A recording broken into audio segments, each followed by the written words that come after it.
मी इथे गावरान कच्चा आंबा घेतलेला आहे, 1 कांदा, 4 ते 5 मिरच्या, 1 चमचा जिरं, 2 चमचे गूळ, 10 ते 12 लसणाच्या पाकळ्या, 1 चमचा काश्मीरी लाल मिरची पावडर।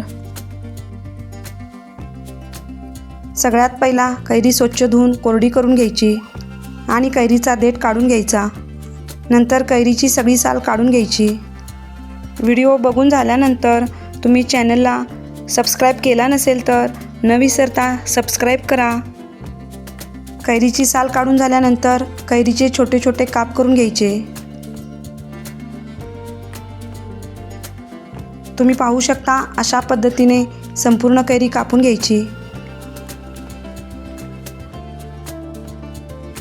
नंतर कांदा सुद्धा बारीक कट करून घ्यायचा। आता मिक्सरच्या भांड्यात कापून घेतलेली कैरी घालायची। 1 चमचा जिरं घालायचं, लसूण पाकळ्या घालायच्या, चवीनुसार मीठ घालायचं आणि जाडसर वाटून घ्यायचं। सुरुवातीला कैरी मिक्सरला जास्त बारीक करून घ्यायची नाही, अशा पद्धतीने थोडीशी जाडसरच ठेवायची। नंतर त्यामध्ये कापून घेतलेला कांदा घालायचा, गूळ घालायचा आणि 1 चमचा काश्मीरी लाल मिरची पावडर घालायची, कोथिंबीर घालायची आणि पुन्हा झाकण लावून वाटून घ्यायचं। अशा पद्धतीनं 2 वेळा मिक्सरला लावून बारीक करून घ्यायचं आहे।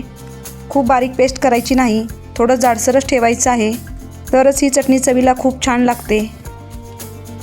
आता हे वाटून घेतलेलं कैरीचं वाटण एका बाउलमध्ये घालून घ्यायचं आणि याला वरून फोडणी देण्यासाठी गॅसवर तडका पात्र ठेवून त्यामध्ये तेलाच्या पळीने 1 पळी तेल घालायचं। तेल चांगलं तापलं की पाव चमचा मोहरी घालायची।